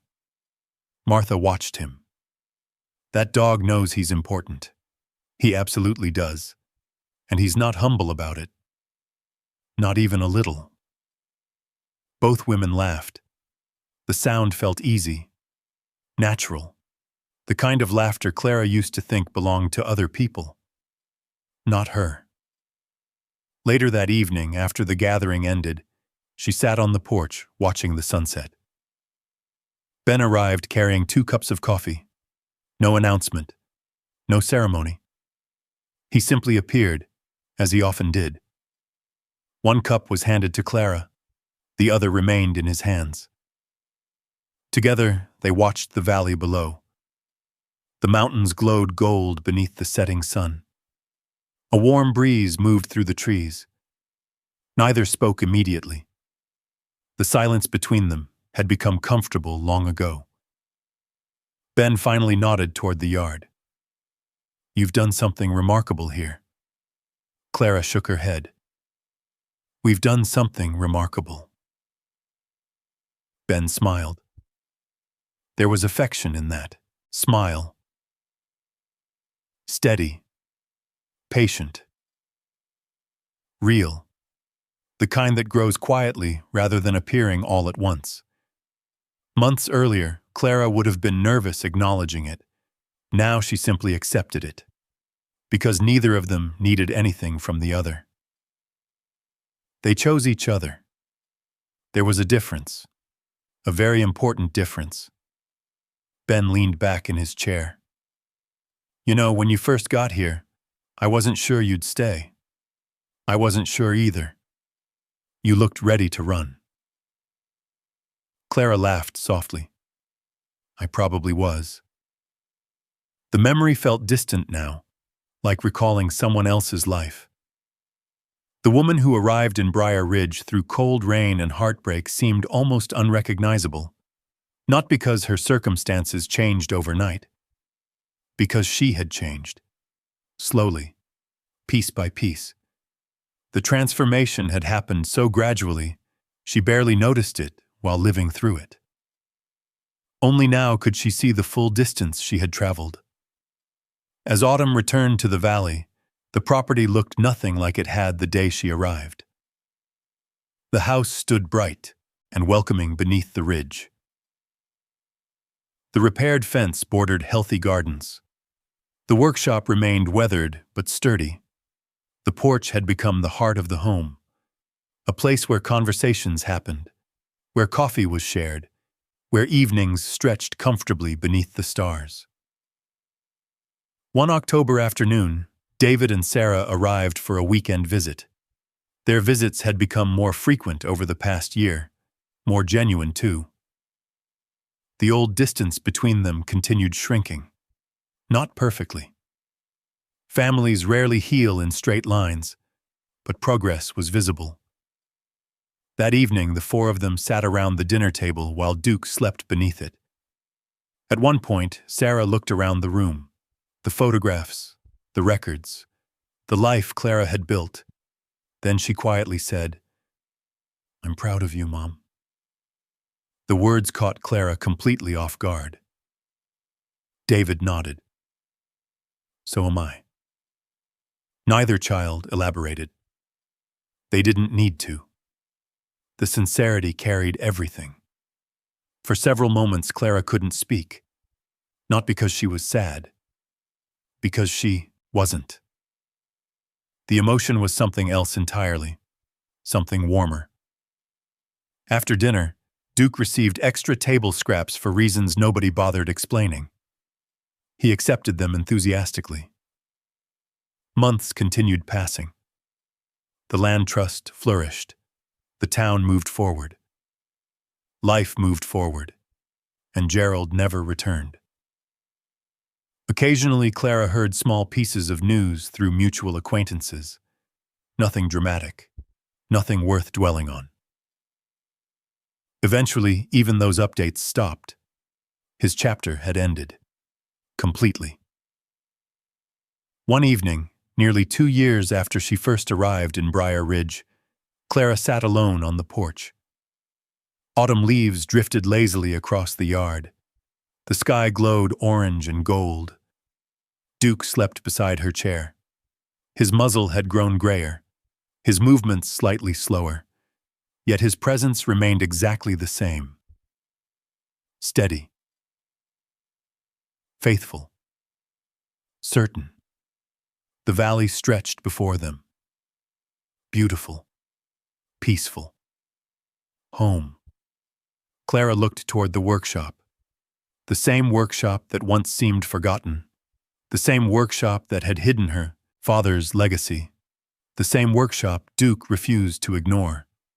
Everything traced back there, to a hidden compartment, to old records, to unfinished stories, to truths waiting patiently for someone to uncover them. The breeze carried the scent of fallen leaves and distant wood smoke. Somewhere down the valley, church bells rang softly.